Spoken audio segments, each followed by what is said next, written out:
What's up? My name is Ken Dumbo, the MC with the sauce. Don't forget to subscribe to J. Cool. Today, the issue has resurfaced with Constitution Amendment Bill number 7 of 2025, which has sparked intense debate. Supporters of the bill say it will fix inconsistency and strengthen governance ahead of the 2026 general elections, while critics of the bill warn that it may repeat past mistakes and threaten key democratic safeguards. Tonight, live from the Diamond Media Studios, we bring government representative and the opposition together for a balanced and issue-focused national debate. To help citizens follow and understand the discussion with clarity, the debate will center on two major thematic areas. Number one, the process behind the Constitution Amendment Bill number 7, and secondly, the substantive content contained within the bill. This, remember, is an important moment for public dialogue and national reflection. For those watching us live, you can follow the discourse via the following platforms. We are live on Diamond TV on channel 271 on DSTV and channel 20 on GoTV. We're also live on Musanza Television on Topstar channel 93, Prime Television on DSTV channel 273, GoTV channel 21, Topstar channel 103 and Star Times channel 543. We're also live on Mafken TV on Topstar channel 171 on the Copperbelt. You're also catching this conversation live on the following radio platforms: One Love Radio in Lusaka on 102.3 FM, in Joma on 102.3 FM, and in Mansa on 89.1 FM, in Kasama on 94.9, in Mongo on 87.7, and in Siavonga on 91.5 FM. We're also live on Mafken Radio on the Copperbelt on 97.7 FM, Radio Mano in Kasama on 89.3 FM, Radio Delight Kwitonta in Muchinga Province, Chinsali 89.7, KFM in Mansa 95.5, Millennium Radio here in Lusaka on 90.5 FM, Power FM in Lusaka on 91.3 FM, Power FM in Kabwe on 91.3 Power FM Kabwe on 87.9, Power FM in Livingston on 102.4 FM, Yar FM in Kitwe on 89.7 FM, Breeze FM in Chipata on 89.3, also covering Chadiza, Mambwe, Lundazi and Nyimba, Petauke as well as Sinda, and finally on Kanele FM on 97.7 FM. Thank you so much to these media partners for accepting to be part of this conversation. To our live audience as well, you can also take part in this discussion via Zoom, link available on the Diamond TV online Facebook page as well as Diamond Media Zambia. Right now, allow me to introduce our two panelists for this evening's debate. And to my right is State Counsel Sakwiba Skota. Good evening and welcome to this debate. Good evening, Costa. Good evening, viewers. And good evening, President Hakainde at Community House. I know you are watching. Thank you so much.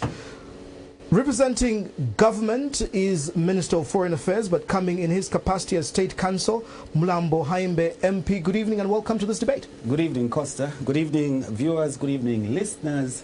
And of course, the nation at large. It's wonderful to be here for this important exercise. Thank you so much. Very quickly, for the sake of the viewers and for the sake of the discussants, I'll just run and set the ground rules for this debate. Each one of you will be given 3 minutes each for your opening statements. Thereafter, you will each be accorded 2 minutes in which to respond to questions that the moderator will ask. You are free to have 1 minute of rebuttal on any issues you want to clarify if necessary. As moderator, I may allow brief follow-up for clarity when necessary. Direct exchanges. As moderator, I may initiate a head-to-head segment where the both of you may respond directly to each other. Each speaker must wait to be recognized before speaking. Cross-talking is not permitted, and the moderator may or will cut in to maintain order. Time management, as explained, we have a timer in front of you. If any participant exceeds the allotted time, the moderator will intervene and stop the speaker. As participants, you must respect time limits to ensure fairness. Obviously, we expect that your state councils, so your conduct and decorum is one, obviously, that is respectful, professional, and obviously no personal attacks, inflammatory language. Those are strictly prohibited, and as participants, you are strictly called upon to focus on issues, facts and legal arguments, not personalities. I hope those rules are clear. Absolutely. Thank you so much. As we start this debate, allow me quickly to turn to a video, really just to set the stage on what's at stake in the Constitution debate and Bill number 7.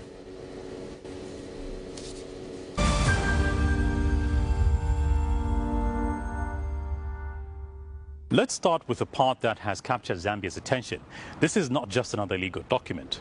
Bill 7 has become one of the most talked about and contested proposals of this administration because it goes to the heart of power, representation, and how Zambians choose their leaders. At its core, the Constitution Amendment Bill number 7 of 2025 proposes changes to how Parliament is formed, how elections are run, and who gets represented. Supporters call it overdue reform. Critics fear rushed change, and in between lies a nation asking, why now and at what cost? So how did we get here? To understand Bill 7, we need to zoom out. For over 30 years, Zambia has repeatedly tried to reform its constitution. From the Monakatwe Commission in the 1990s, the Mungombe Commission, the National Constitutional Conference, the Silungwe Technical Committee, and multiple electoral reform processes. But one theme keeps returning.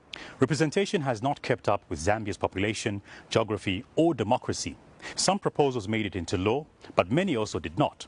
The 2016 Constitution itself was a compromise passed, but leaving unresolved questions about constituency size, inclusion of women and youth, election petitions and by-elections. Bill 7 is the latest attempt to address those unfinished issues, drawing heavily from long-standing recommendations that have resurfaced across decades of reform efforts. So what exactly is Bill 7 trying to do? In simple terms, Bill 7 proposes 3 major shifts. First, delimitation. Zambia still has 156 constituencies, a number set almost a decade ago. Despite rapid population growth and vast geographical imbalances, some MPs today represent areas so large they're almost impossible to service effectively. Bill 7 proposes increasing constituency-based seats and updating boundaries using recent census data. Second, a new electoral system. The bill introduces a mixed member proportional representation system. That means Parliament would be made up of members of Parliament elected directly from constituencies, as is currently the case, and MPs allocated proportionally through party lists, specifically to increase the representation of women, youths, and persons with disabilities. This is a significant shift from Zambia's long-standing first-past-the-post system. Third, institutional cleanups. Bill 7 also touches on by-elections, nominated MPs, timelines for election petitions, definitions of youth and adulthood, tenure rules for ministers, mayors and senior legal officers, aiming to reduce ambiguity that has repeatedly ended up in court. So why is this happening now? The government argues the timing is driven by data and necessity. Zambia's population has grown sharply since the last delimitation. The Constituency Development Fund is spread thin in oversized constituencies. Women make up over half the population but hold a small fraction of parliamentary seats. Youths and persons with disabilities remain largely absent from decision-making spaces. To guide this process, a technical committee was appointed in 2020. It conducted nationwide consultations physically and virtually and received nearly 12,000 submissions from citizens, civil society, traditional leaders and political actors before producing its final report and draft bill. So let's talk about the controversy and the question marks that have risen. Despite that process, criticism has been loud. Civil society organizations, including voices within the Oasis Forum, have raised concerns about the pace of the process, whether consensus is deep enough, fears of reform too close to an election cycle, and whether Parliament, rather than the people, ends up with too much control over constitutional change. Others question the cost implications of expanding Parliament and whether proportional representation could weaken the direct link between voters and their members of Parliament. Supporters respond that none of these ideas are new, that they reflect decades of public submissions, and that delay has already come at the cost of fair representation. So why does this matter? This debate is not just about legal clauses. It is about whether Zambia's democracy reflects who we are today, not who we were 10 or 20 years ago. It is about balancing stability with inclusion, speed with consensus, and reform with trust. Bill 7 has not yet rewritten the Constitution, but it has already forced a national conversation about power, fairness, and participation. And that conversation, informed, critical, and grounded in facts, is exactly what a constitutional moment demands. Thank you so much, Justin Mlenga, for laying context on what we're discussing tonight. Before we get into this debate, very quickly, we had a chance to speak to ordinary Zambians, and here's what they have to say.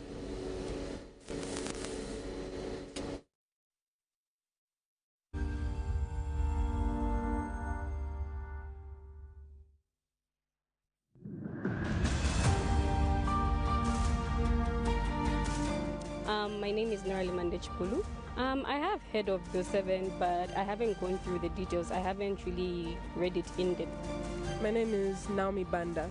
I've heard of it, but I'm not really aware of what it entails. My name is Linda Chalwe. No, I'm not quite familiar with that.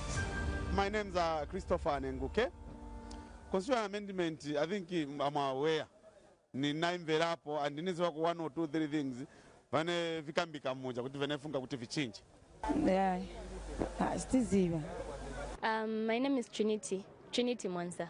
Yes, I have heard of Bill 7, but I haven't really paid attention to it. My name is Paul Gatema. Yeah, I'm aware about Bill 7. My name is Afano Ndlovu. I've heard about the amendment of Bill number 7. And what my take about B7, I can say, at this moment, we as citizens, we can think it's just a political move. While it's a thing, it's something that the president wants to implement for improving the number of youths in parliament, number of women, people with disability. On my part, I can say it's good, but again, the position or the points where this Bill 7 has come in, it's not a right position. So I could say that the government should pause this Bill 7 and propose it again after the elections. Because as we can see, next year is an election year. And then people will see that, okay, it's just a political move where they want to gain numbers. Well, that's not the agenda. From the information that I've got and the issue of, not really having by-elections when an MP dies or resigns, that one I feel it is a good one in that it will save money because we waste a lot of money on by-elections and other things. I've heard that so many bad reviews. That's not good. They don't think they should amend anything. As a young person, I'm in support. Like me myself, my opinion, I'm in support of Bill 7 because having looked at Bill 7, there are a lot of changes that are so important. Like when you look at the world, or when you look at Zambia, each region where people live or stay, it's dynamic. It keeps on changing. So looking at one aspect in Bill 7, which is the limitation of the constituencies, that's very important. Because now, look at we youths who are enjoying the funds coming from CDF. Like me, myself, I've got relatives, like direct relatives, I've got friends who've enrolled in different courses through CDF. But look at the funds which have been allocated to these constituencies. Some constituencies have been unfortunate. Why? Because they are so large. Thereby, when funds have been allocated, it's not like there is no equality with those constituencies which are small. Look at Kanyama constituency. It's so big such that even if funds were allocated to Kanyama constituency and other constituencies, the benefit of youths, the benefits of the aged, and the benefit of all the members of the constituency won't be equal. Yeah, actually, kurifuti yama youth, because me, I'm just 34, and I'm 35 years. So my youth now was timera kuti my youth at least wazakara kona representation ku parliament, which is good for the youth. Also naona kwa futi ati wazimai na wewe wafuna na wewe wafake kona wewe wazita ku participate ku parliament kushakoma decision making machani mu parliament. I think that will be the benefit. In fact, the benefit ina kuma constituency bakaya juba, even the development is aoneka because bakaya juba kama mbikabiri katatu ngati muri masukuru ya 30 yazakankara 15, meaning they are even to construct more schools muri constituency mozi because apa munga 40 million yamene bwera next year pali constituency bakaya juba. I think it will benefit a lot of people. Ma grants na jameno wakamba ko maloni mu constituency mwamene development funds. I think those are benefits direct here ku muntu aliyense. Sure. There will be a lot of benefits in delimitation. There will be a fair share of the cake, of the money. Let's look at Lusaka Central. We are here in Kulima Tower, you're in Lusaka Central. When you go as far as Bowlen, it's still Lusaka Central. So let's assume it was cut into two. From, let's say, Long Acres up to Bowlen, another constituency. From Long Acres up to here, another constituency. Meaning the privileges which are there, which were in one constituency, will be divided into two. So I think it's a good thing because even a lot of people will be employed.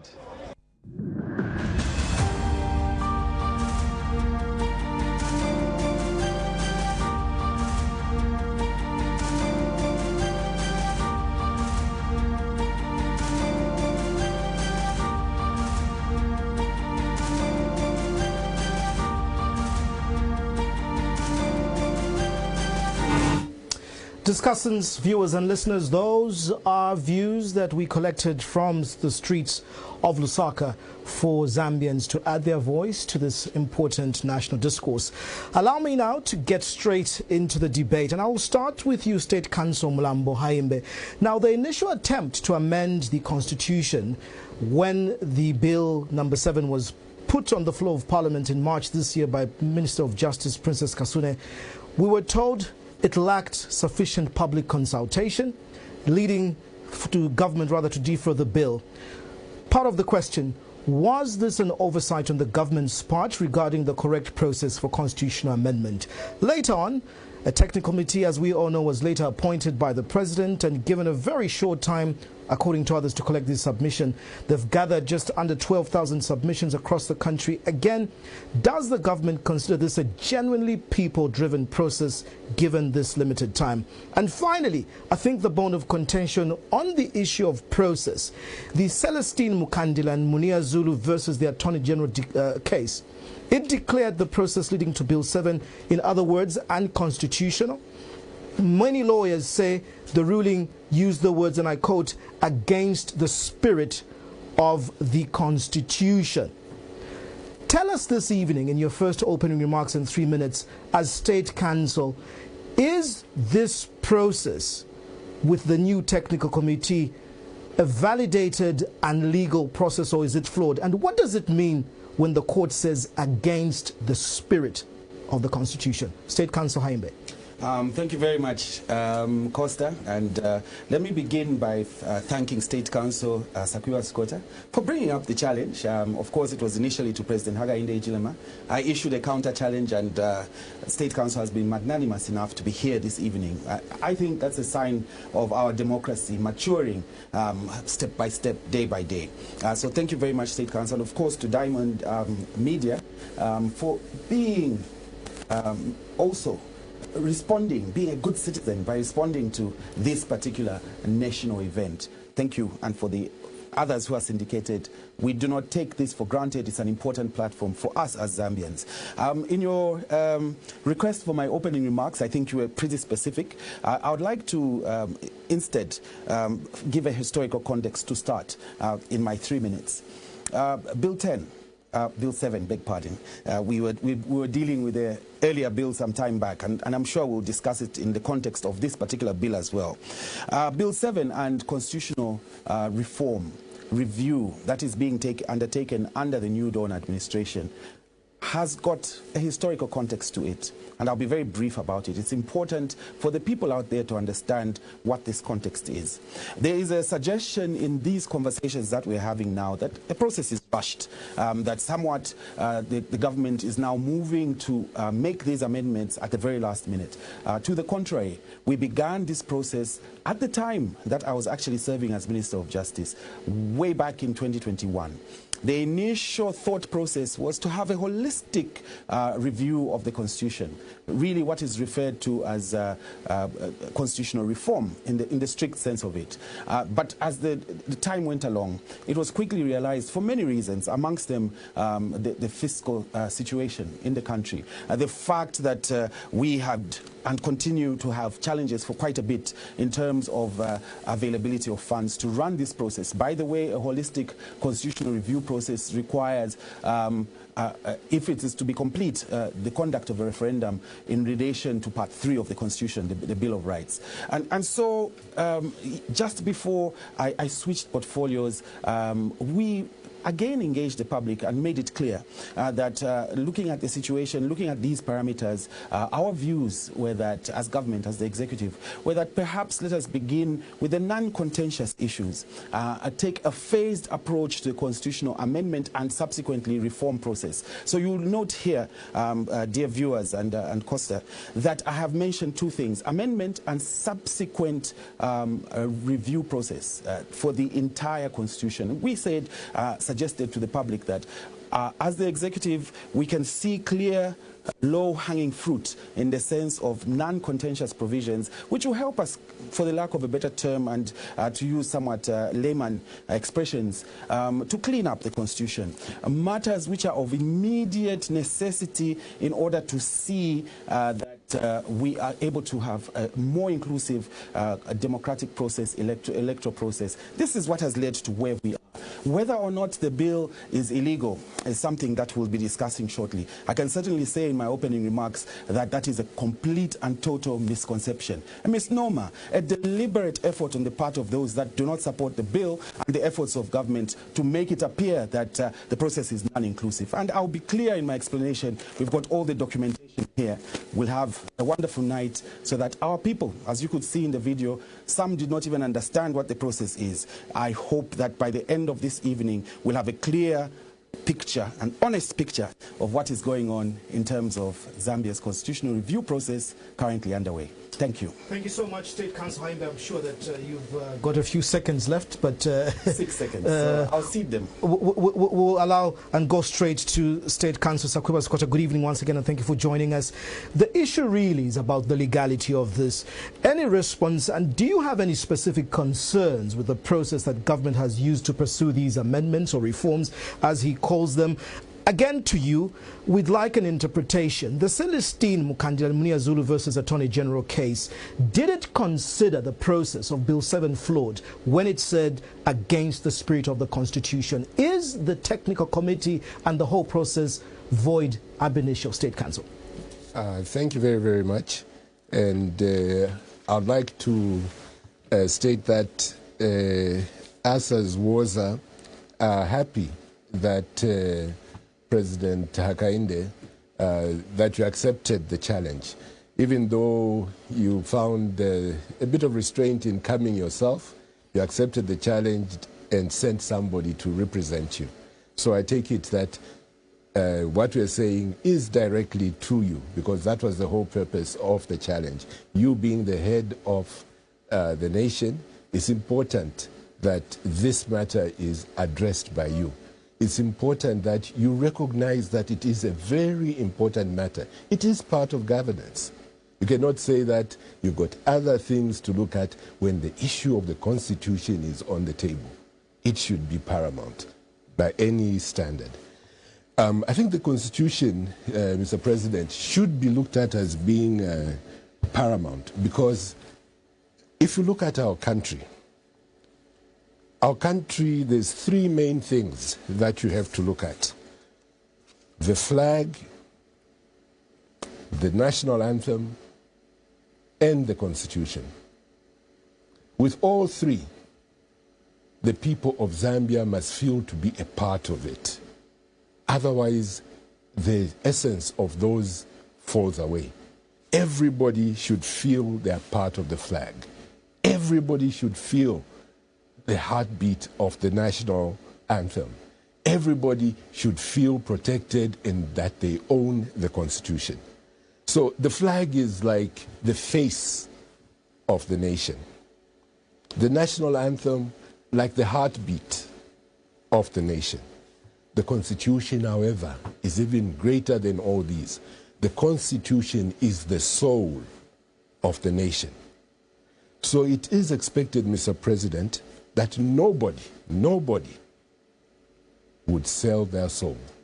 We as Zambians do not want our soul, our Constitution, to be sold. Justin Mulenga, who you played a clip of, I hope that President Hakainde actually heard him. I think that he started off by reminding President Hakainde that this is the most contested, and I'm quoting, those were his words, the most contested constitutional process that we've ever had. That says something.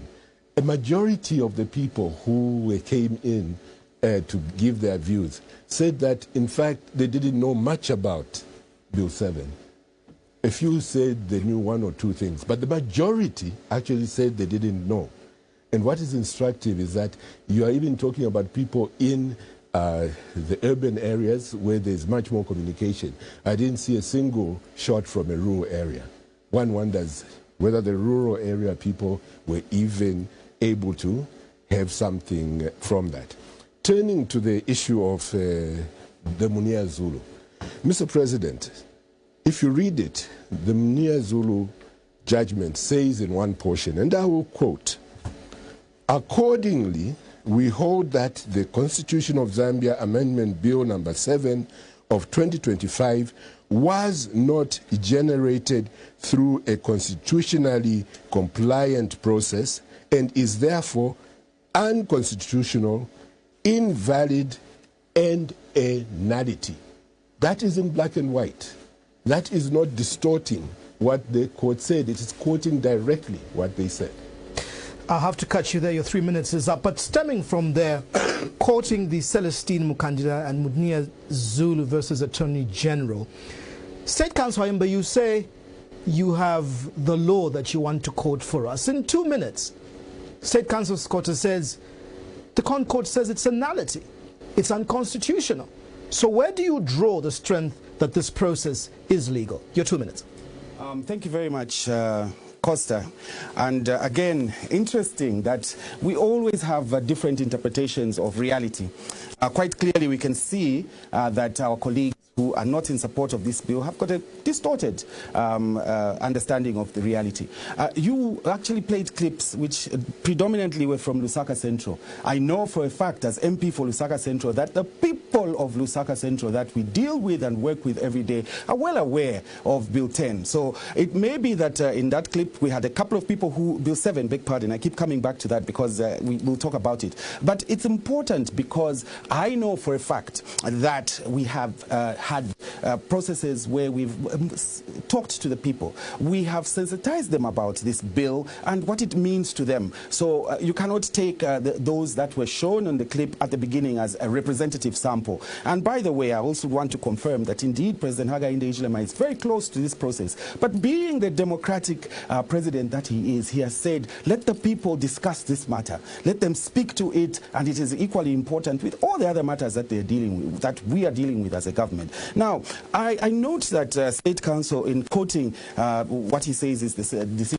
the Celestine Mukandida case, did not specifically mention which paragraph he was quoting. But suffice to say, and again looking at the 2 minutes, the actual decision, which is at page J25, paragraph 56 of the decision, does not speak to any of the matters that State Counsel has referred to. Maybe he's talking about something that was said orbiter, but I didn't find any of that within the reading of the judgment. What does it actually say? In the reliefs that have been granted, it talks about, and I quote, "We declare that the decision of the respondent to initiate a constitution amendment process before undertaking wide consultations with people goes against the spirit of the constitution." There is no mention of it being null and void. But more importantly, it states in paragraph 2 of the holding, which is what the court says you must follow, we order that the respondent complies with the spirit of the constitution. I'll allow you to finish. Just take note of that. I'll allow you to finish. We order that the respondent complies with the spirit of the constitution by ensuring a people-driven process led by an independent body of experts in conducting wide consultations with the people. The question then is, what did the court order? It said wide consultations. It didn't say stop the process of amendment. It didn't say now and void in its decision. Let us be honest with the people and speak to what is actually there. You. Director, if we could just also beam the judgment on the screen so that we follow. You've been quoting page J25, paragraph 56. 1 and 2. State Counsel Sakuba Squatter, you've been challenged that what you're quoting is not from the judgment. What is your response in terms of why you feel that this process is an illegality? Thank you very much. It's interesting that my learned colleague states he has read the judgment, and he says that those words I've read out are not in the judgment. The truth of the matter, which he knows very well, is that those words are there. He tried to have an escape clause by saying that, oh, maybe it was orbiter. That is what he says. But as to whether or not those are there, they are there. And he knows it. And that is a fact. Now, the final ruling of any judgment states that this is now what we order. But in the run-up to that final holding, they give the reasons why they are going to make that order. Now, the reasons why they were saying that that process has to be restarted afresh is because, according to them, the Constitution of Zambia Amendment Bill number 7 of 2025 was not generated through a constitutionally compliant process and is therefore unconstitutional, invalid, and a nullity.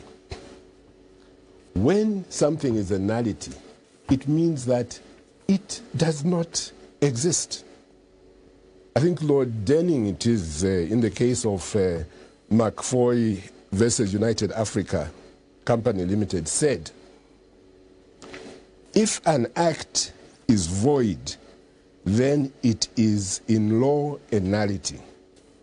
You cannot put something on nothing and expect it to stand. You cannot reasonably expect to build on nothing.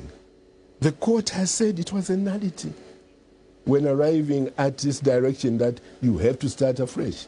They gave that direction because it was a nullity. That is the reason why. I think that you could also let me have another extra 35 seconds as you did with my colleague. This thing must be balanced. Finish. Yes, thank you. And so we have to look at the whole thing holistically and confirm that the court said start afresh. Starting afresh does not mean going back to what you were doing. Starting afresh means that that is put aside and you are actually starting afresh, which they have not done. Thank you. There still remains an unanswered question here. State Counsel Haimba is saying the court ordered that the process be started afresh, and this is No. correct? Well, you believe that the process, based on what the court said, is legal, and the formation of the technical committee allows for wider consultation, correct? Yes, and if you allow me to elaborate, you said... So what I wanted to do, yes. I'll give 3 minutes for each one of you. I won't intervene, but I'll allow for you both to exchange, because what is interesting here for me and the nation, we've got two state councils who are failing to agree on one court judgment. So then for laymen, it's even more confusing.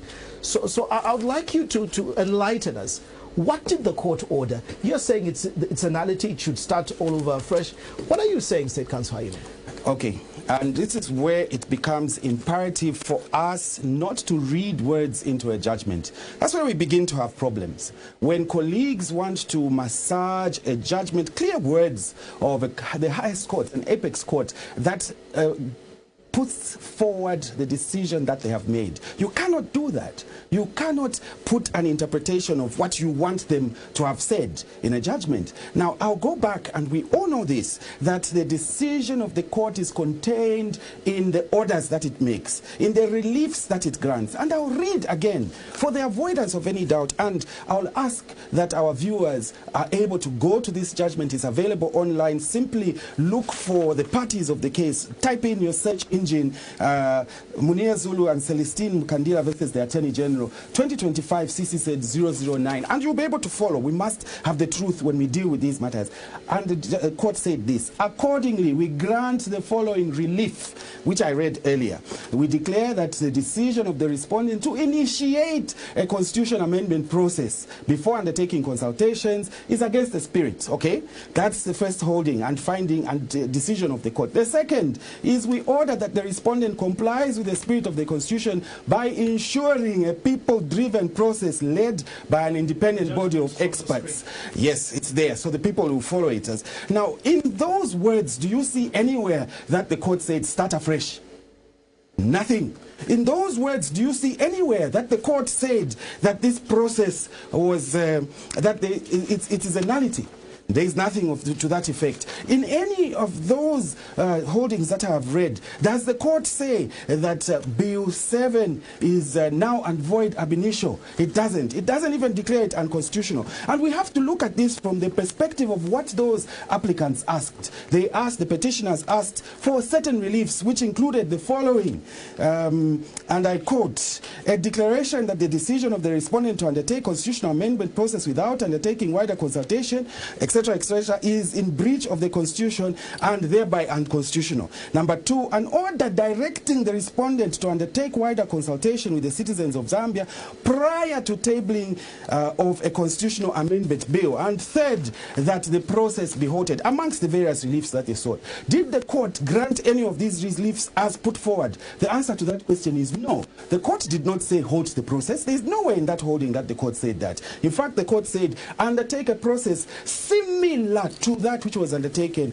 when President Sata appointed a technical committee. So what I am saying is, let's not read or embellish the judgment. The judgment gives clear directive that this is what must be done. The judgment, by the way, does not go further to say that do it in this particular form. It simply says that we must follow a process of wide consultation. So looking at the screen and the judgment, State Counsel Sakuba Skota, again, for the sake of the public, you are both state councillors. What does it mean in 2? We order that the respondent complies with the spirit of the Constitution by ensuring a people-driven process led by an independent body. State Councillor Imbe is saying the court never said the process should be halted. Thank you very much. I think that the people of Zambia should realize that this is, how many pages long is this judgment? The majority judgment is 25 pages. 25 pages. The 25 pages do not consist of only this, which is on the screen. The 25 pages give the reasons why they're making the judgment. They were not just sitting there, just filling up space. It has got a reason why it is that length. The 25 pages do contain this statement. Accordingly, we hold that the Constitution of Zambia, I can't quite give it to you offhand, but it's in the judgment. Accordingly, we hold that the Constitution of Zambia Amendment Bill number 7 of 2025 was not generated through a constitutionally compliant process and is therefore unconstitutional, invalid, and a nullity. That is in black and white in the judgment. And that is the reason they are giving as to why they are saying to the people of Zambia that the process did not meet the standard that is expected. That is in black and white. So it is those who wish to get round the reason of the judgment who will try to ignore that, who will say, no, don't bother about the other 24 pages. Let's just look at one page out of 25. That is not the way that you look at the law. The build up to that final declaration, the reasons are given. That's what judges do. That's why judgments are long.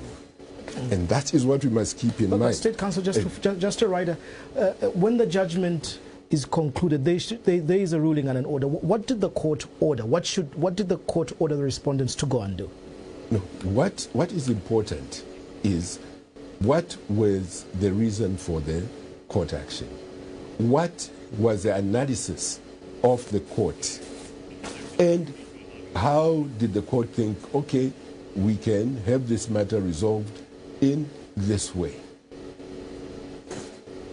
In the analysis, if they find that it was unconstitutional, invalid, and a nullity, that is in the judgment. That is on their route to the final decision.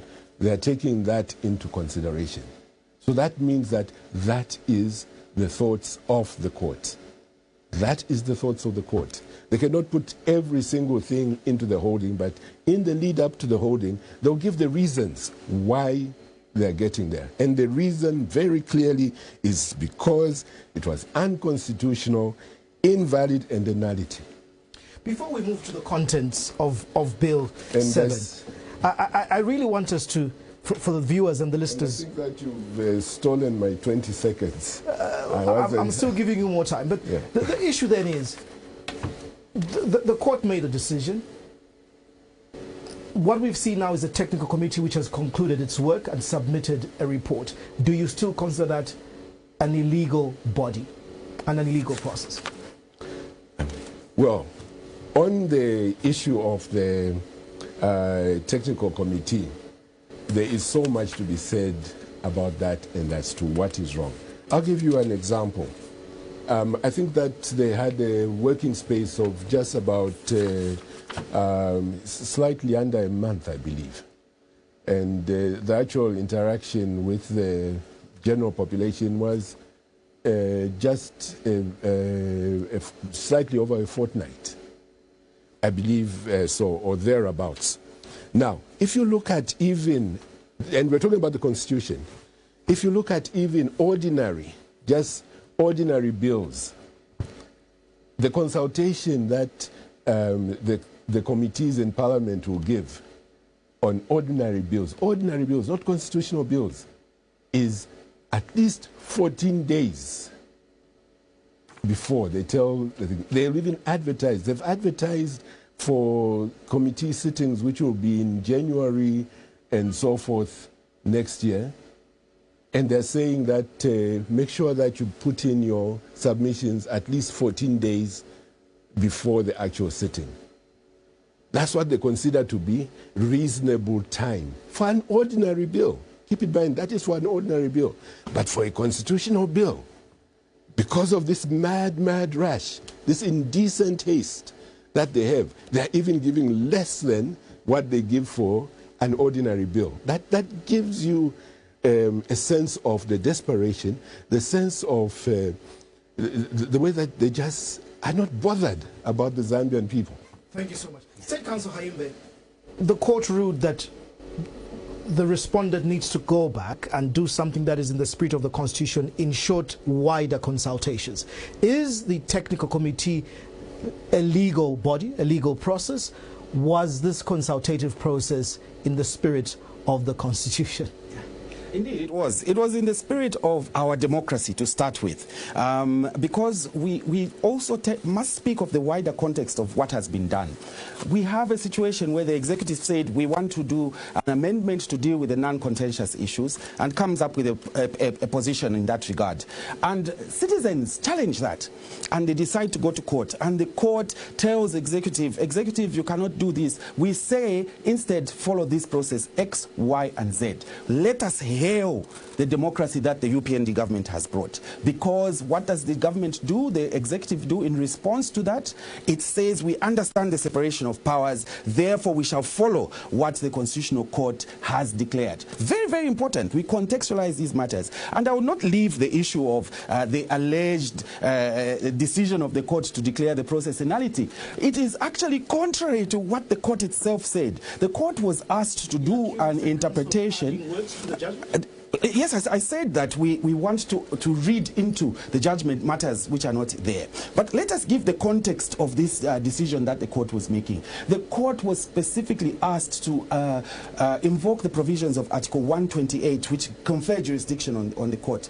And in doing so, it said that we will not confine ourselves to the provisions of the Constitution per se, which was in terms of Article 79, the process that was invoked for the amendment process. The court went back and said, let's look at the initiation of the process pursuant to our power under 128C. Therefore, the court did not look at, by the way, this action commenced prior even to Bill 7 being tabled. So to suggest that the court addressed its mind to an issue that did not exist at the time that the matter was commenced is being a little bit mischievous. But specifically, the court said, we will look at the initiation process. We will look at how this whole thing was started. That's where we will confine ourselves. And the decision that was made did not speak in any way, form, or shape to the provisions of Bill 7, because it was not in the contemplation of the court. The court, in all its substantive reasoning, spoke about the initiation process. How did this whole thing start? Very, very crucial. And the court then goes and says, we would want you to follow as much as possible the process that was undertaken under the TCDZC process. That is the Technical Committee on the Drafting of the Zambian Constitution, appointed by President Michael Sata in 2011. That was done through a technical committee process where the President invoked his powers under Article 44 and 33 of the Zambian Constitution as it then read. Currently, the Technical Committee was appointed by President Hakainde Hichilema pursuant pursuant to his powers under Article 92 of the Constitution, and in particular, there is, I think, sub-article F, 92(f), I believe. But we can go to those details. Those provisions are mirror images of each other. So if there is a precedent that existed when President Michael Sata appointed the TCDZC, that precedent has been declared, in fact, lawful by the Constitutional Court. And therefore, the same process that was followed by President Hichilema is lawful. In conclusion, was Article 79 of our Constitution violated in this process? No.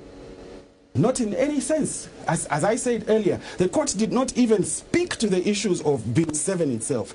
The question that was raised is, can this process be undertaken in the way that it has been commenced by government? Amongst the questions that were being asked by the executive.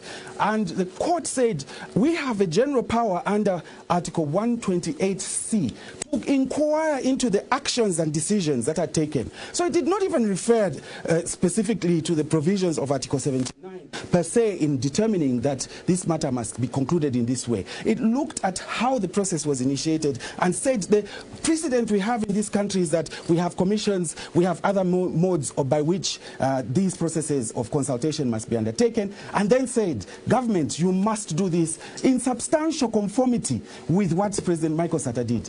You want to rebuttal? Yes, very quickly. I'm certainly. giving you 30 seconds. Certainly. You'll give me 1 minute. I need to get to my viewers on Zoom as well. But you still have to balance. Please. You still have to balance out. Yeah, I should not be the one suffering because you have to get there. It has to be balanced. Go ahead. Thank you. Now, what is very, very clear is that the whole Munir Zulu matter was about Bill 7. Everybody knows that. Everybody knows that that is what it was about. And you cannot talk about that, oh, they were talking about how the process was initiated. What process? Process of what? Process of Bill 7. Nothing else. So let us stick to the truth. And I think that we must be careful that just like Justin Mulenga was warning in the introduction that he made, when he said that it should not just be about legal provisions. He said that. Again, I'm quoting what he was saying. And what we must look at is, let's sit down and say, what was Munir Zulu and Mukandile asking? They were saying that this process of this new bill you're trying to introduce is wrong. Which is that bill? That is Bill number 7. That is what was being taken to the courts. And we must never forget that. And we must not try to use flowery legal language to try to confuse the ordinary person.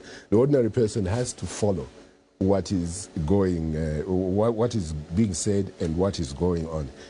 That is very important in that what we must be doing, apart from making sure that we are following the legal provisions, is again, do what Justin Mulenga was saying, that every reform we do must be done with trust. You can only do that if you do not speak over the heads of people, but you actually talk to them and do engage with them. That is the only way to do it. And that is what must be done. And unfortunately, that is what this government is not doing. I've given you enough time. I hope I'm being fair on that. You haven't given me enough time. Well, my director says if you look at the timings, you'll see that you haven't. And please change that attitude that you must be balanced. The other one was 1 minute 30. With me, even with this extra talking, is 47. Remember, I'd given 3 minutes to wind up on this for either of you, so you were free to jump into it. We are trying to be as balanced as possible. Before we move to the substantive content contained within the bill and the technical committee report, allow me just to bring via Zoom one of the petitioners in this particular case and judgment that we're discussing, Celestine Mukandila. For you, you've got just a minute and a half to give your contribution, Council Mukandila. Very quickly, your submission in 90 seconds. Thanks very much. Thanks very much, Costa, and thanks very much to the panelists. And I think it's extremely. Can you hear me?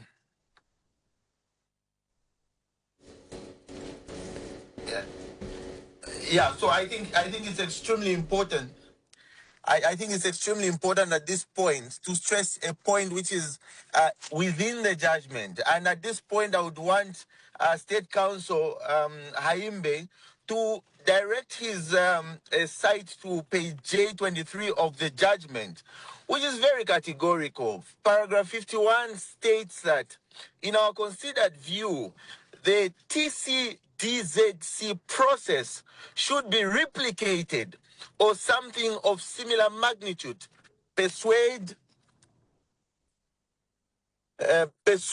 in initiating constitution amendments. It constitutes what we understand to be wide consultative process necessary to alter the existing content of the Constitution. State actors should be facilitators of the people-driven process led by an independent committee of experts which collects views directly from the people, and existing records. And it goes on to say, only after proposals are put to the people in a structured manner, such as through district, provincial, and national level discussions, and adoption can be put through the process in Article 79 of the Constitution. I think that the judgment is categorically clear. It requests you, State Counsel Haimbe, as the state, to ensure that you replicate the process that was undertaken by the technical committee on drafting the Zambian constitution. And that process required that one, create an independent commission appointed by or using the Inquiries Act, because that is a replication. It does not provide that you appoint a committee using Article 92 2F as was used by President Hakainde. I think let's be very honest when you're looking at the judgment. Can you hear me? Unfortunately, but I'll still make you stay on the line for Councillor Haimbe to quickly respond, because he seems to be nodding or shaking his head. I'm laughing actually. So when you look at the ratio your time is up, Councillor Mkandila. Thank you so much. You can respond, State I'm Councillor actually Haimbe. laughing, Costa, because now we are grasping at straws and telling the nation complete untruths. And by the way, Costa, I hope you'll be able to bring the respondent, who is the Attorney General, as you've done bringing the petitioner, Celestine Mkandila, on this program. I hope Attorney General's chambers are ready and will be brought on the show. Now, that is a complete lie, and I'm happy to use that word. I know it may sound a little bit harsh, but what the Council has just mentioned is a complete lie. Suggesting that the technical committee for the drafting of the Zambian constitution, which was appointed by President Sata, was by way of a commission of inquiry, that is a complete and total misnomer. That is a lie. The commission of the technical committee on the drafting of the Zambian constitution was actually appointed pursuant to Article 33 of the 1996 Constitution, as laymen call it, but it was actually an amendment, and also Article 44 of that Constitution. And those provisions, and this can be checked, by the way, it's a historical fact, in the report of that commission, which was rendered in 2012, I believe, or 2013, it actually says our appointment was pursuant to this provision of the law, not the Inquiries Act. And by the way, the terms of reference are here available. We can go into them if they should so wish, of the two committees that were appointed under the two presidents. Now, let me go to the 1996 Constitution, which, pursuant to which this the technical committee in 2011 was appointed. It provides in Article 44 the powers, the functions of the president, and it's quite long. But amongst them, it goes under Article 44, sub-Article 2, without prejudice to the generality of Clause 1, which gives the president certain powers. There are other powers that it confers on the president, including to appoint such persons as are required by this constitution or any law to be appointed by him. In the same spirit and in the same letter of the law, in Article 92 of the 2016 Constitution, there are similar provisions which were used. And I read, and I quote in particular, it's very important that the people understand this, to appoint persons as are required to perform special duties for the executive. That's Article 92, sub-Article 2F. Now, I need to be very clear. Here, have been quoting specific provisions that can be confirmed. Nobody else has done that. And your petitioner who you brought has not cited that part of the judgment, which it is claimed was he was declared, quoting paragraph 51 of page J23. You have the Yes, judgment. yes, We'll be I'll getting get back to that. yes. State Council, what is your Sakwiba Squatter, what are your observations or comments on what the petitioner has just said, and in view of this discussion on whether that part of the judgment on page J23, paragraph 51, what was supposed to happen if we're to go back to a similar process like the Michael Sata, commission, and State Council Ayimbe has given his thought on what should have happened. No, thank you very much. The petitioner happens to actually even be a lawyer. He's a lawyer, actually. And he knows exactly what they had gone to court for. He was intimately involved with the case.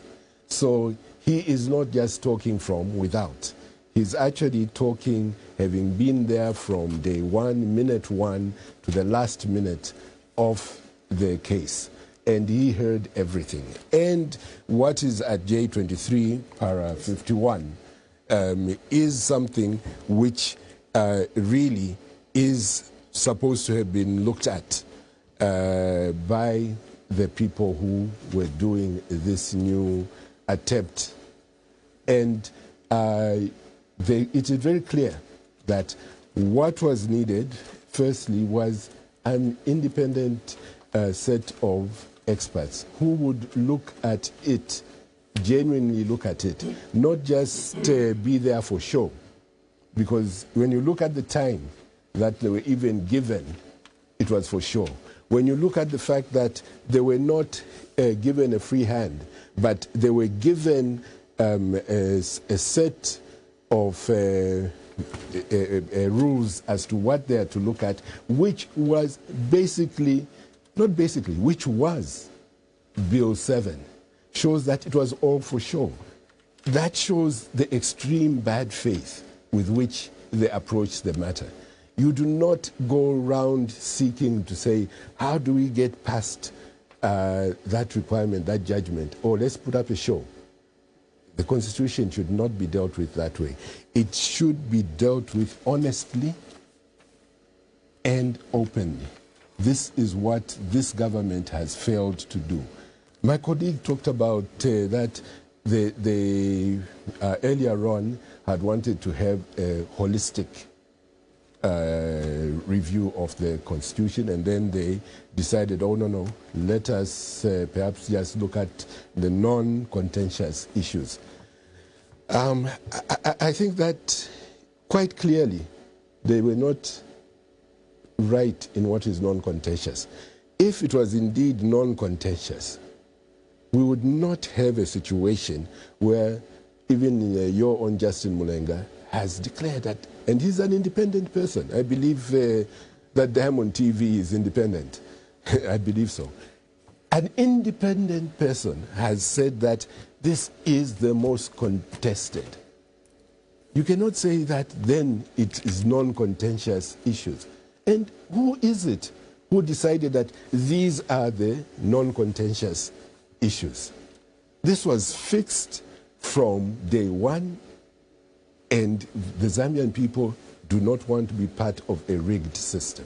So we'll be getting now into the contents, but I just want to clear one thing with you, State Council Sakwiba Squatter. Is the appointment of the technical committee that just submitted a report, is it illegal, or is it not in the spirit of what the court ordered to say they need to go back, according to page J23, paragraph 51, and select an independent? Are they not independent? Under 12,000 submissions, isn't that wide consultation enough? When you say they are being rushed, does the Constitution give a specific time frame in which a technical committee is supposed to work? Let me start with the last bit about being rushed. The whole point of having consultation is to give people enough time to be able to consider what you are asking them about, and for them to then give you a feedback.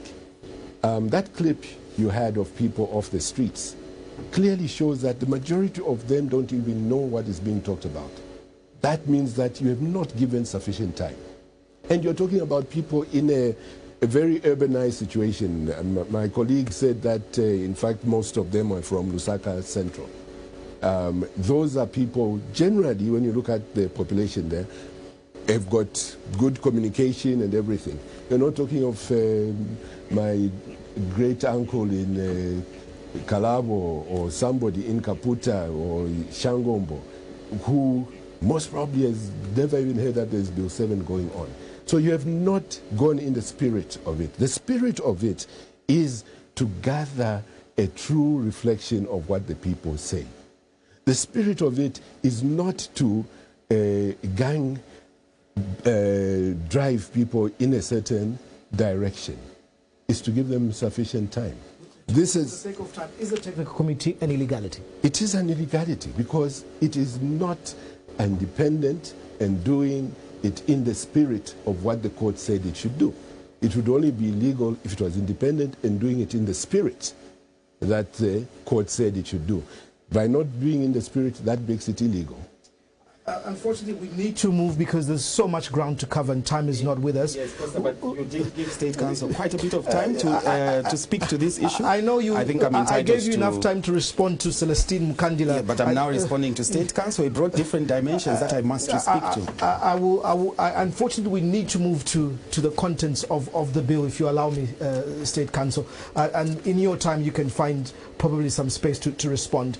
Let's get into the substantive content contained within the bill and the technical committee report. And I want to start with an issue, whether it's contentious or non-contentious. State Council Haimbe, critics argue that introducing a mixed member proportional representation system is a step backwards because legislators should be elected directly by citizens, not appointed through party lists.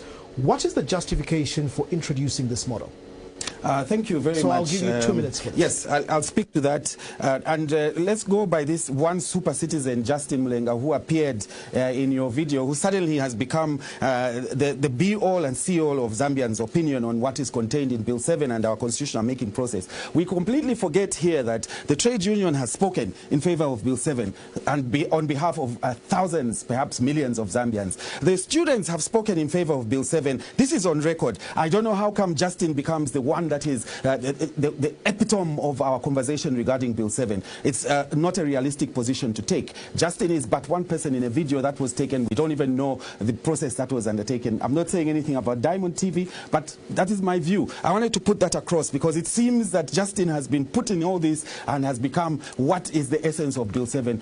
People have spoken. The chiefs have spoken who represent the people. And by the way, even when we talk about going to Shangombo and so on and so forth, in actual fact, the technical committee went to all the provinces of this republic. How much more inclusive of a process do you want to be undertaken? The question you've asked repeatedly as to whether or not it was illegal, the technical committee, has been answered very vaguely. I have cited specific provisions of the constitution and the previous constitution which were used to appoint these technical committees, and it is sound in law. You cannot simply say that it's illegal because it's not following the spirit. That is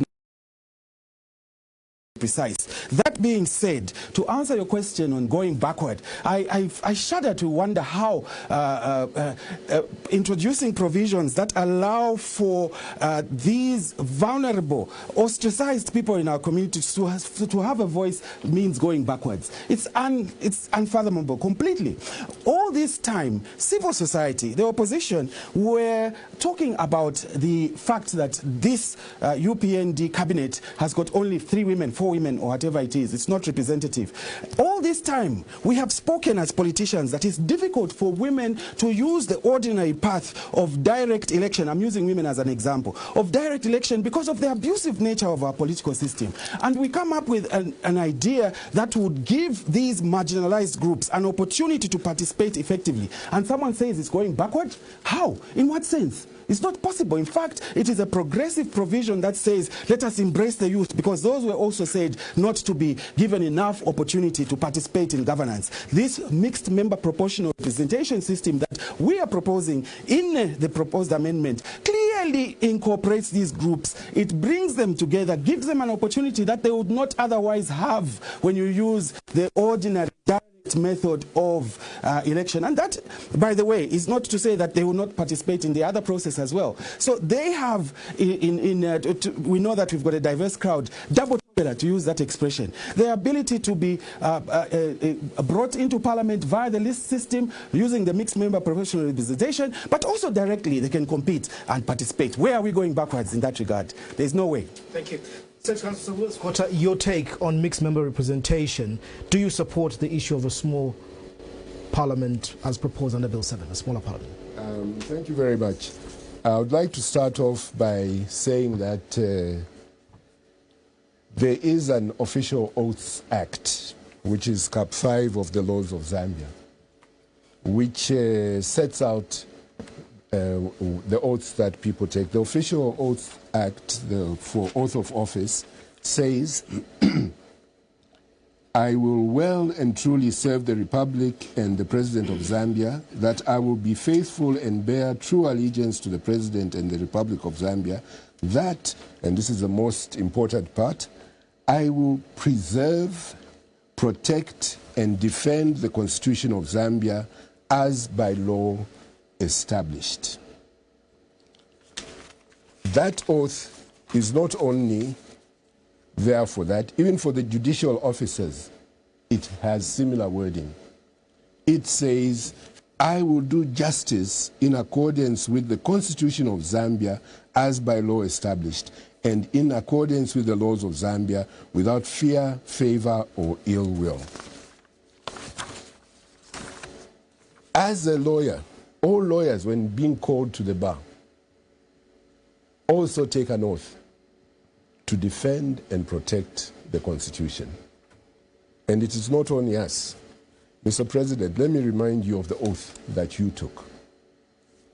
President Hakainde, you took this oath.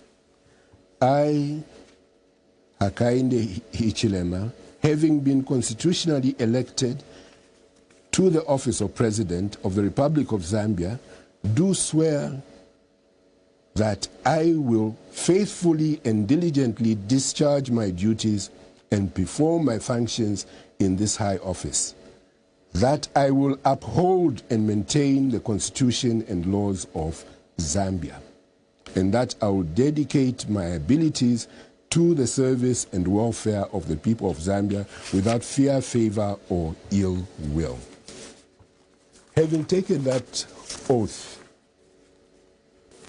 Mr. President, you need to ensure that the Munir Zulu judgment and what was in it is followed by yourself. I, as a lawyer, having also taken that oath, have to ensure that I protect the Constitution by abiding by what the Constitutional Court said, namely that this Bill 7 is a nullity and illegal. You decided not to answer the question of mixed member proportional representation in your 2 minutes. I believe you have nothing to say about it. No, I have lots to say. If you allow me, You say I'm unfair, but I gave you the 2 minutes. No, but the assumption is what I am saying is not correct. When you say that, you assume I have nothing to say. I say, no, I've got a lot to say. Great. That is not a fair assumption to make. No, I stand corrected. Let's continue, because now we've gone into the content of this bill. State Council Haimbe, Article 58(4) of our Constitution states that the Electoral Commission shall determine the names and boundaries of constituencies and wards, and Section 5 of Article 59 states that the Electoral Commission shall, at intervals of not more than 10 years, review the names and boundaries of constituencies and wards. The issue of delimitation, again, is coming up, and we saw the Electoral Commission of Zambia appear before the Select Committee at Parliament, using the 2019 report as a basis and saying this report has now been revised in 2025. The question is, again, the transparency and openness of this delimitation. Where is the revised report of 2025, and where are we drawing the mandate to propose delimitation in Bill 7 of 2025?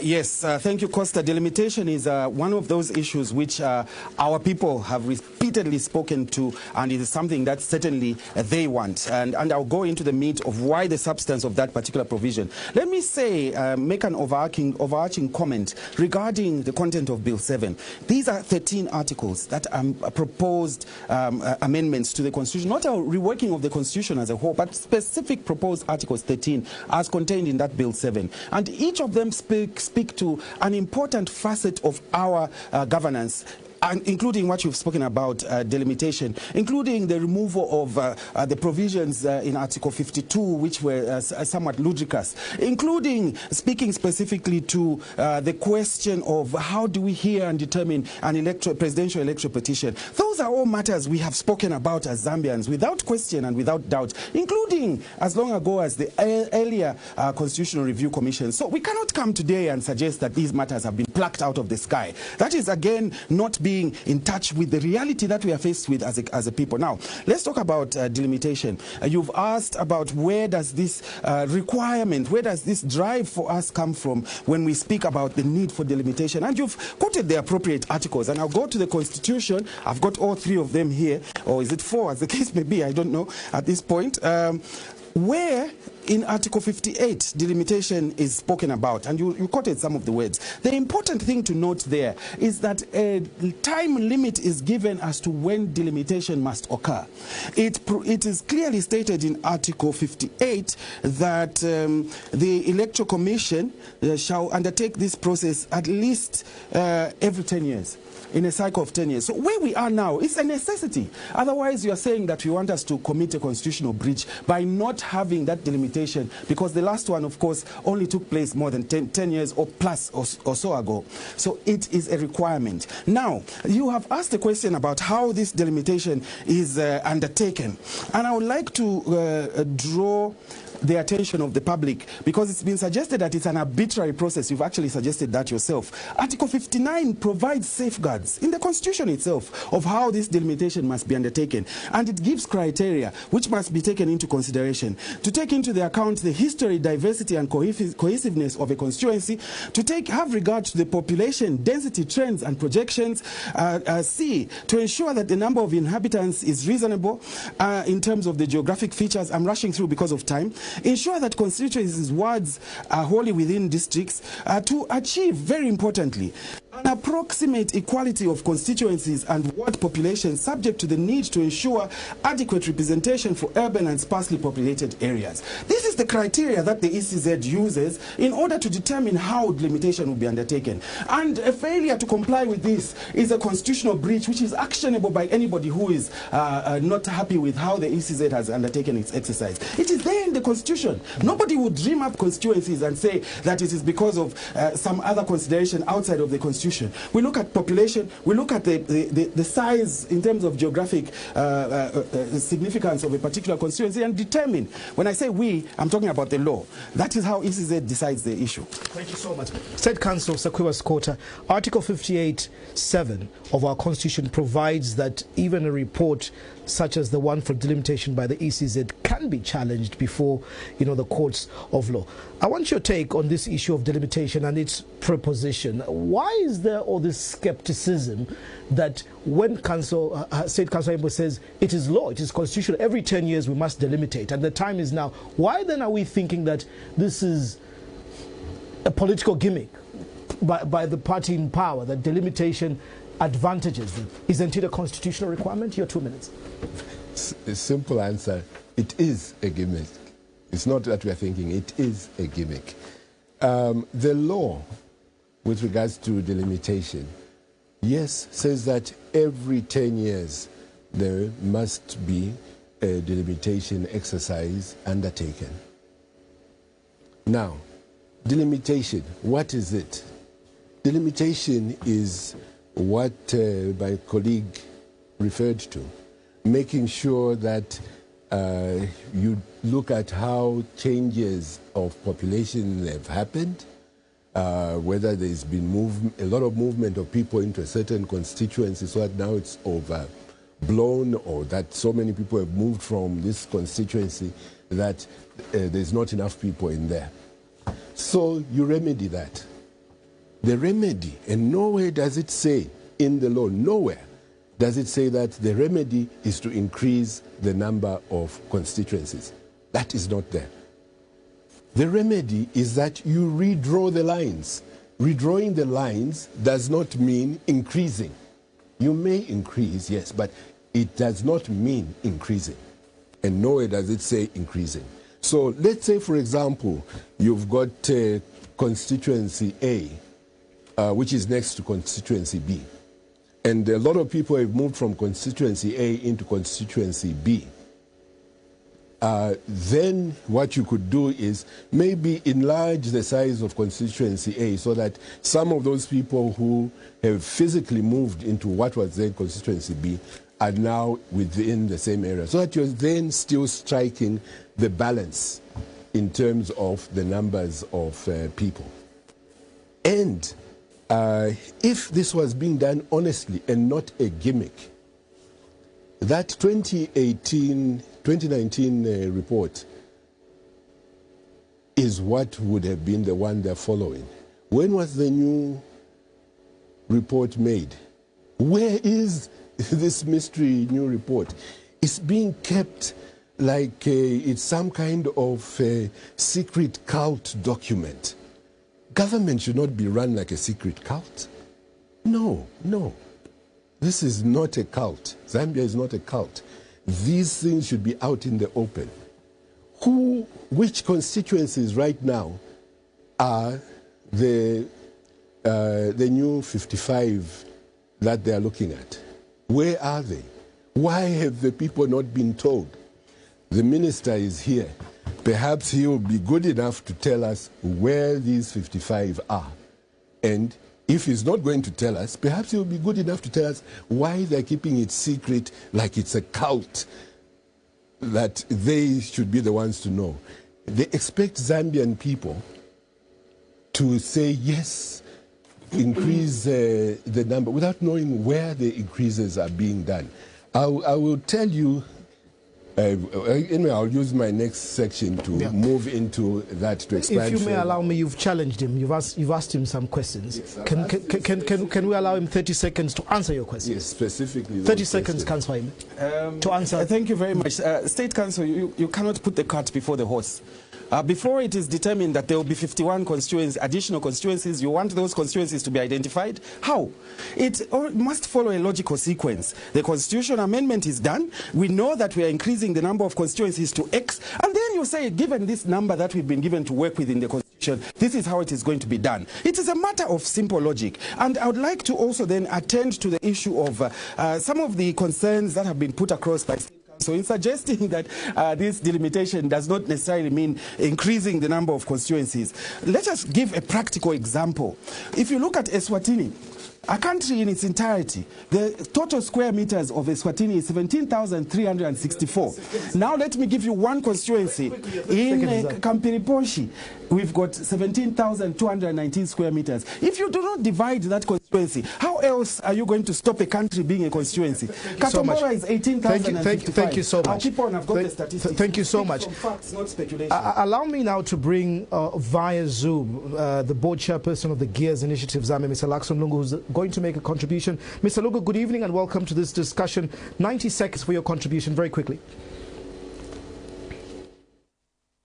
Good evening. Thank you so very much, Costa. Good evening to State Council Sakuya Skota. Good evening to State Council Mlambo Haimbe. Thank you so very much for having me on this very important discussion. Thank you so much for having me on this very important discussion. I'm enjoying the debate, very healthy debate. Now, as Gears, I think you are aware that we have been on this particular debate for quite some time.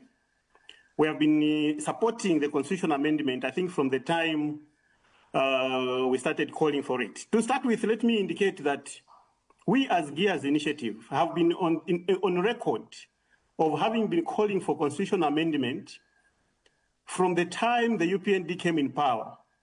And we are calling for constitutional amendment based on the fact that one of the promises the government, the UPND party then made, was that they are going to embark on constitutional reform immediately they form government. And Honorable Aimbe would agree with me that when he was Minister of Justice, he indicated to the nation that indeed the government was ready to commence constitutional amendment processes. So we have been calling for this process for quite some time. And we're excited when finally the president indicated that the constitutional amendment process is now ready to commence. So we got excited as Gears, and we waited to see which areas. Of course, we had our own areas that needed constitutional amendment. So when the areas were brought, we already thought as an organization that now we are going to see what next steps are going to be taken. When the roadmap was introduced, we worked with other civil society organizations to engage the Minister of Justice now in terms of how exactly we wished the constitutional amendment process was to be undertaken. And we had the concern when it came to the production of the bill. When the bill was finally introduced. Mr. Lakson Lungu, thank you so much. Your 90 seconds is up. We are having limited time here. I'll now go to Mr. Malila Melusi, a lawyer as well, to quickly make his contributions and observations in the next 90 seconds. Council, you can go through with your contribution in 90 seconds. Okay. Thank you, Costa, and good evening to the two state councils, state council there, and thank you for this opportunity. My small take on this, my small contribution is that I agree with State Council Mulambo Haimbe on his reading of the Celestine Mukandila judgment, though I do not agree with his conclusion, but I think the issue was about the initiation of the constitutional amendment. And at the time, as he rightly put it, Bill 7 was not yet there when the court gave its decision. So the decision of the court was to the effect that the process which the government was using to start the process, so it's all about the start, was against the spirit of the Constitution. Maybe it would benefit the Zambian people to ask the two state council over there what they understand by the meaning of the words against the spirit of the Constitution at initiation. My understanding is that the judgment was all about the start. So what the court said was that the start was against the spirit of the Constitution. And in my understanding, it means that the starting of the process was against constitutional principles, which means that everything has to do with the start, with how the process was started. That's my contribution to this debate. And I thought you could redirect, because I thought it wasn't adequately covered by the two state council as to what they understand by one, the initiation of the process, and also what it means by saying that the initiation of the process was against the spirit of the Constitution. Thank you. Thank you so much for your contribution. Councillor Sakwiba Scott, I'll come to you. We're now cruising very quickly around the contents. You've heard the two contributions from Gears and from Councillor Melulu Malisa. I want to move to the issue of reserved seats for women, youth and persons with disabilities. Bill 7 is proposing allocation of 3 seats for persons with disabilities compared to the Technical Committee's recommendation of 12. Why reduce representation for one of the most marginalized groups? What is your take on this? Is there any concrete proposal that you may have on this matter? And probably in 2 minutes, your observational responses to the callers. Thank you very much. I think that before I get into that, what Council Malila said is quite important.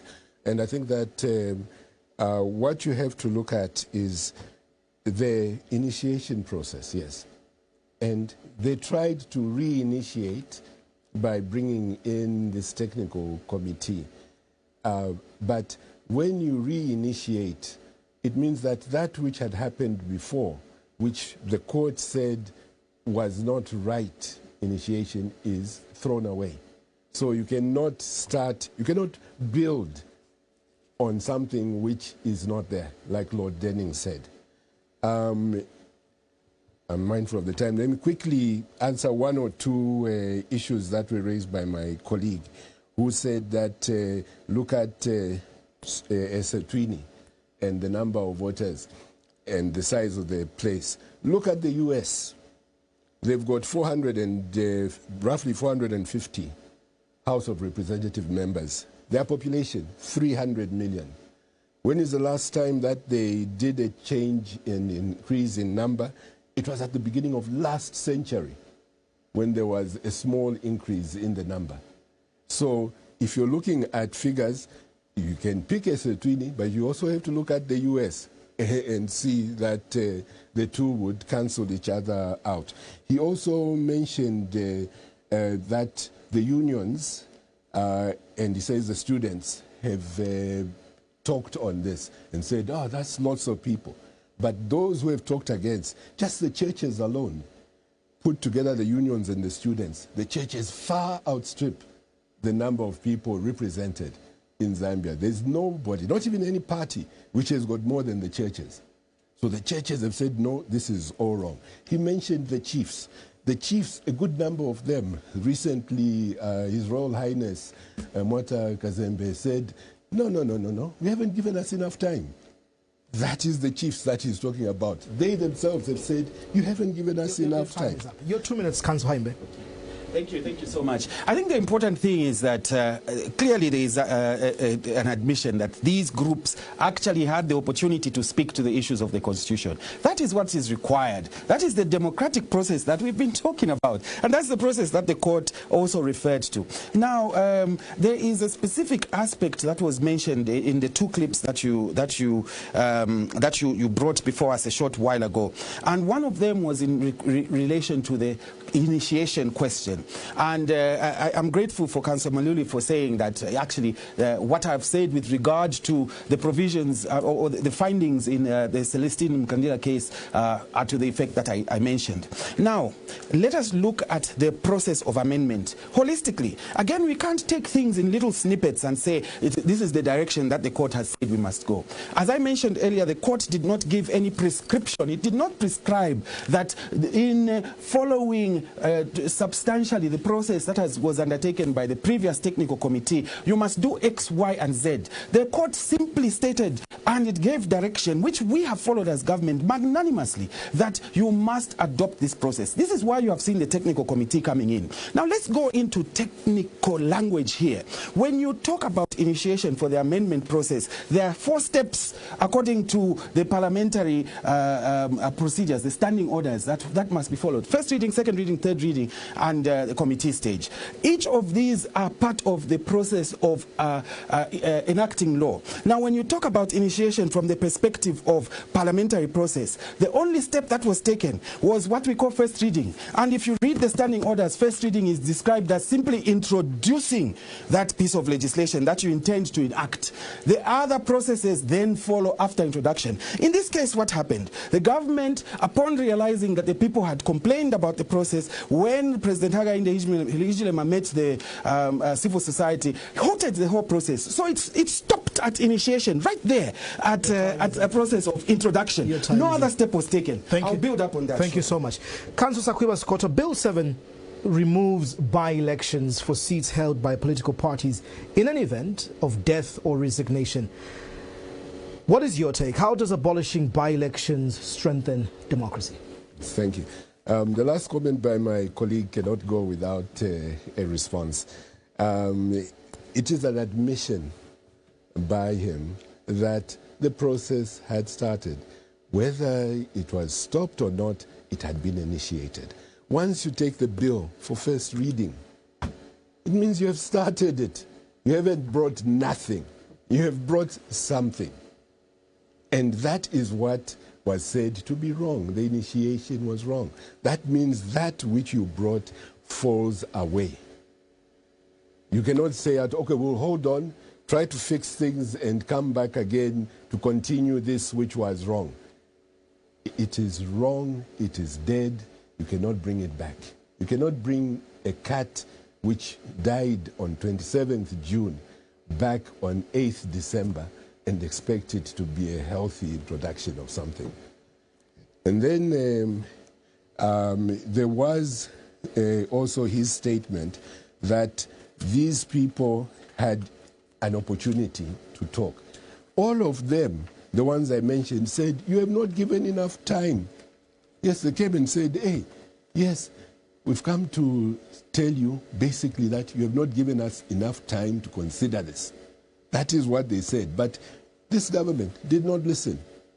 It still went ahead because it had already a fixed idea of what it wanted to do. And then earlier on, there was the issue of what other reason would they have for introducing new constituencies. We do know that quite a number of the UPND current MPs know that they are not going to make it this time round. So they will look around and try to find where they consider it safe to produce new constituencies so that their people can move there and be safe. If you look at Lusaka, for example, most of the UPND members will not come back. Your 2 minutes is done. Councillor Hayimbe, by-elections, there is this proposal that we are spending so much money in terms of these unwarranted by-elections. But then from a constitutional point of view, and I say this in terms of we have a system of democracy where people vote and elect leaders of their choice. Won't this decision take away the right, the franchise of people to vote for a candidate that they want, where we're now giving the power to a political party? Some are also arguing that then you simply have stooges where the appointing authority says, Mlambo Hayimbe, we don't like you in Lusaka Central, we're removing you, we're picking somebody else from the party. Is this not undemocratic and unconstitutional? Thank you, Costa. I mean, that's the point of view which others might take with regard to by-elections. But the fact is that we have all spoken, all of us as citizens who are logical in their approach to things, that by-elections are a drain on our resources as a people. Let's do away with them. Now, this is why this whole conversation is very important. It's part of the amendment process. If those who take a contrary view on the floor of the House, or even during the submissions to the Select Committee, brought that to the Select Committee to be part of the report of the Select Committee, who recommend that no, let's do away with the issue of saying we'd go by party list. And of course, Parliament itself would decide. That is the whole essence. You can't argue about something before it has happened outside using speculation. Just now there has been speculation to the effect that most of us UPND MPs will not make it back. Really? Where is that coming from? Which opposition is going to remove us, first of all? Because it's non-existent, it's dead. The opposition is unable to offer a response to this government of the good things that we have done. So that is speculation. Now let us talk about the realities. The suggestion that is maybe we're going to do this delimitation in constituencies that are in the strongholds. But the facts themselves will speak. I had started with a list of some of the biggest constituencies we have in this country. We have Kapirimposhi, we have Katombora, we have Mufumbwe, we have Kanchibia, 8,800 square kilometers. It's bigger than the entire country of Luxembourg in Europe. That's one constituency. Look at Lumezi, 9,776 square kilometers. I can go on and on and on. The fact of the matter is that this is one parameter of the need for delimitation. The fact that we have too many constituencies that are the sizes of countries and beyond. So if I talk about, we compare equity, Lusaka Central, I'm able in one ward, Luwa ward, to build 4 police stations or rehabilitate them. It means that my colleague who is in Kapirimposhi with 17,000 square kilometers, if he builds 4 police stations, it's akin to saying that in the whole Eswatini, which is the size of this Kapirimposhi, they have only got 4 police stations that they've built under CDF. Is that fair? Let's be logical and truthful to ourselves. Why we need to do these things. The time is up. Before I move on to the next issue of MPs sitting in councils, let's just quickly touch on something to do with delimitation. It also talks about population. State Council Sakuba Skota, he's giving examples of the square kilometers and these sizes. How would you marry the rationale behind delimitating constituencies by size versus, population? And Councillor Hayimbe, I think you still did not answer the question. You were accused of hiding the report. this revised report. He wanted you to respond, to say, where is this? There's no secrecy in any of the processes. I said that the only way you understand delimitation and the actual delimitation that will take place is when you know what you're dealing with, meaning that ECZ's preliminary report cannot be taken as the basis upon which delimitation will be done. When the Constitution is amended and it is said that we'll add 10 constituencies, ECZ will come back and say, our proposal is it will be these 10. That's what I'm saying. That is no secret. The law actually provides that ECZ can be challenged. You quoted that provision. How else can ECZ be challenged? Are you hiding the report? No. It's not being hidden. It's there. It's available. It's there to be seen by everybody. This is the narrative that keeps being pushed. But there's no facts to prove that there's hiding of the report. Is there a letter that has been produced to say, as this particular grouping, WOZA, we have written to ECZ and requested the report. This is the response from ECZ. This is how we should speak from an empirical fact.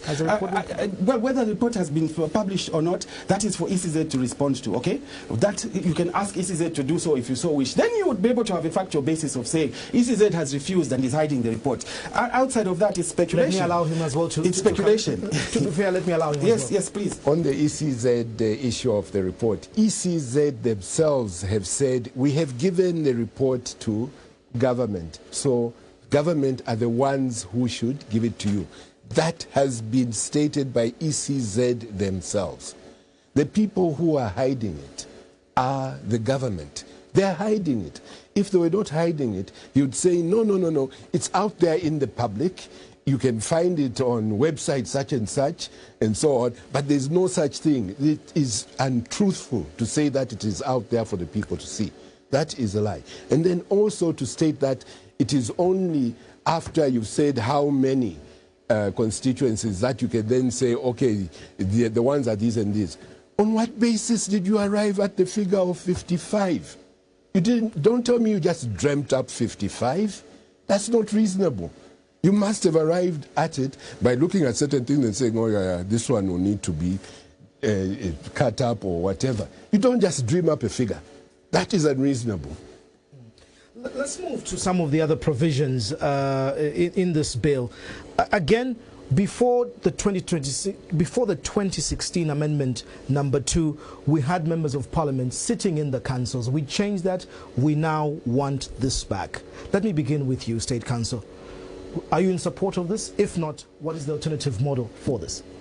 I think that on the issue of MPs sitting in the council, I think that should be left to debate on the floor. It should be left to more wider consultation with the people of Zambia, not this process where people, most of them don't even know what is in there.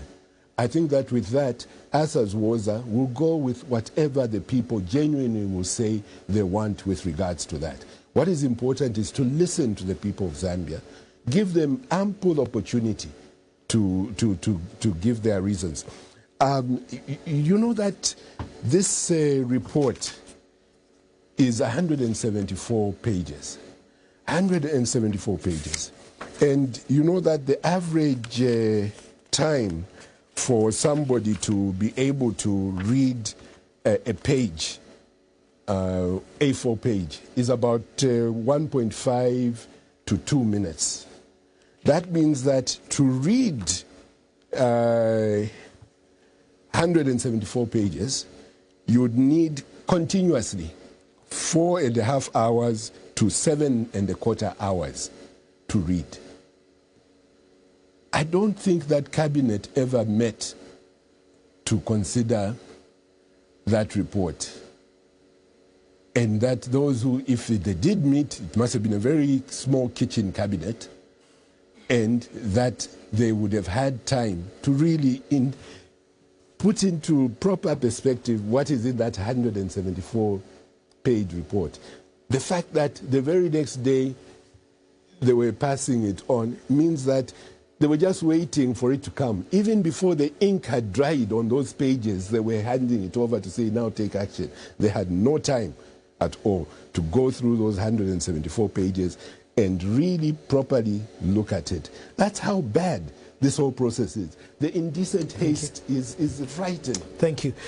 My director tells me we only have 6 minutes to close the program. So what I will do, starting with you, State Councillor Imbelza, I'll give you 3 minutes to basically close on any area of this matter, because we still have lots of issues, ministers outside of Parliament, Articles 52.6. Director, show him 3 minutes. I'll give you 3 minutes to wind up, then State Councillor Sakuba Skota 3 minutes as well to close. So your 3 minutes, State Councillor Imbe, starting now. Thank you very much, Costa, and again, thank you to everybody.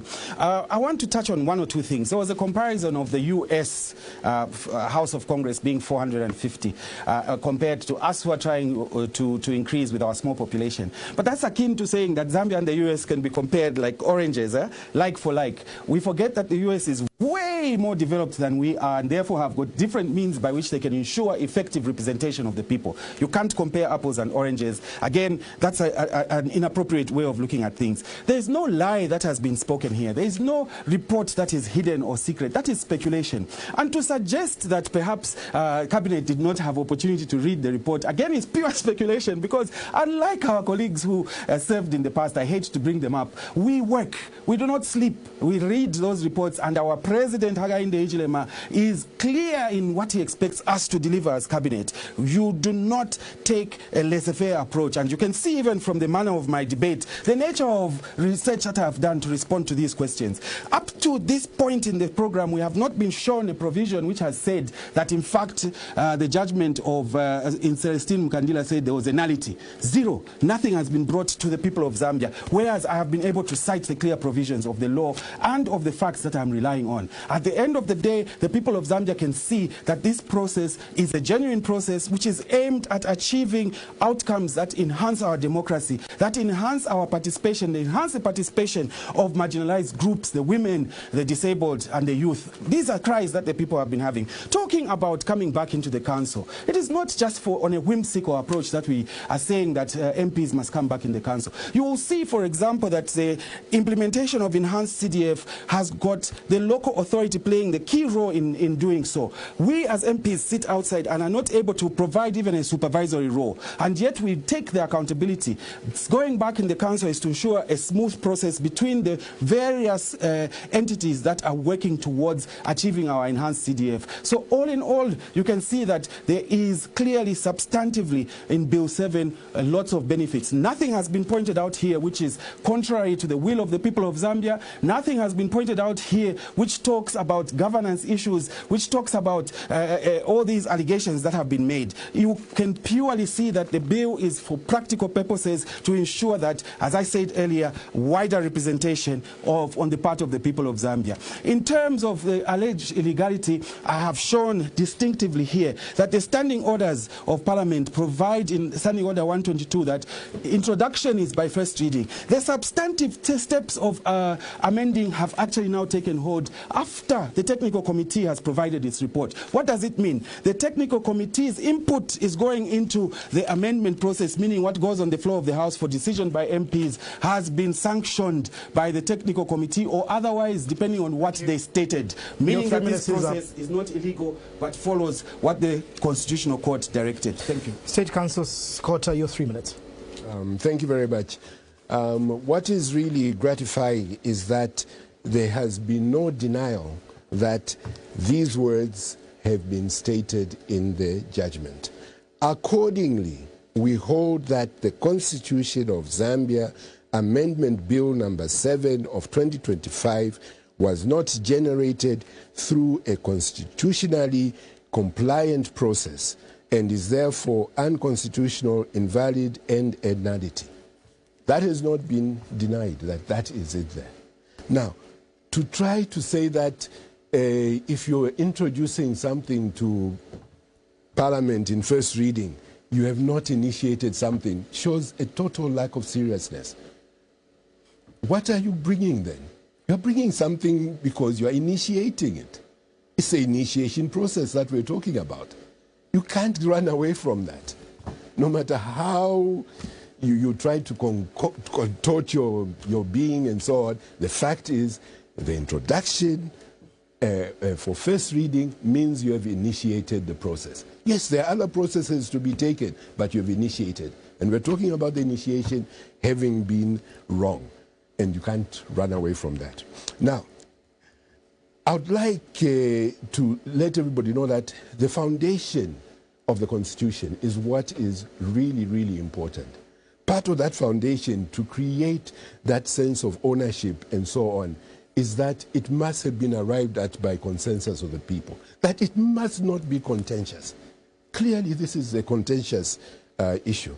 And, Mr. President Hakainde, let me remind you, if that oath that I read, that you had read earlier on, doesn't get to you, maybe, because I'm told you're an elder in some church, maybe let me turn to the Bible.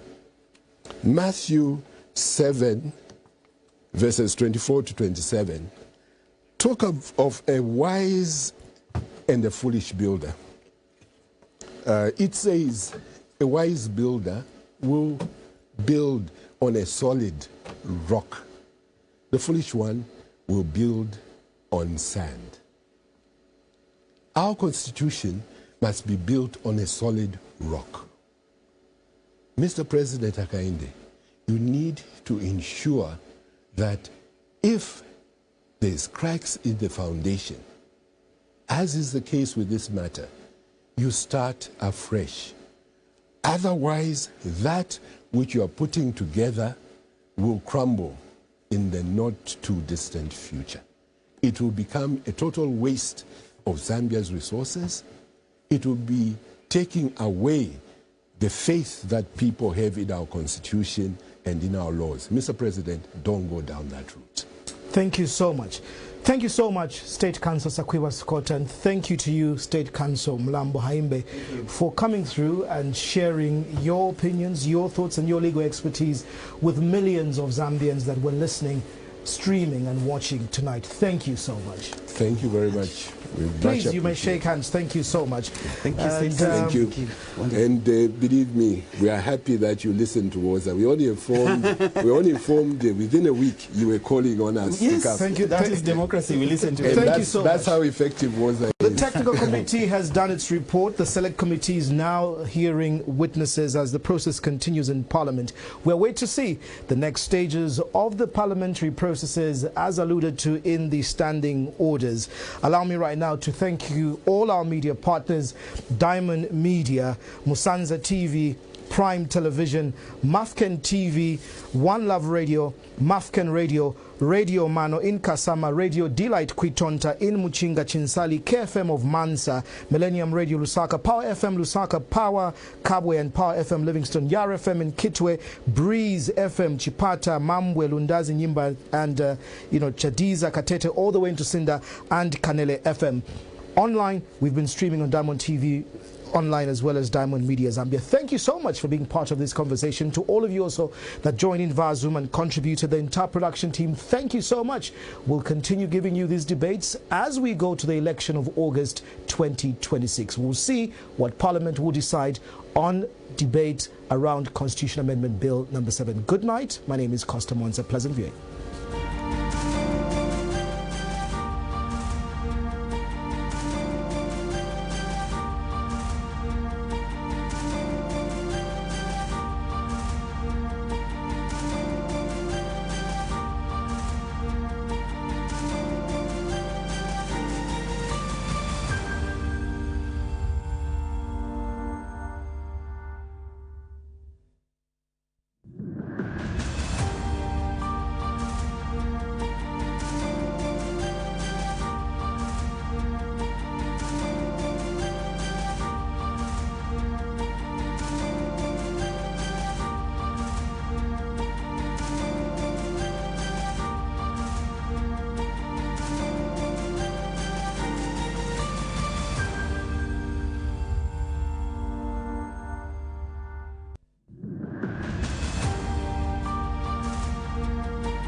Thanks for tuning in to JQ News. Don't forget to like, share, and subscribe for the latest updates on tech, politics, and everything in between. Until next time, stay cool.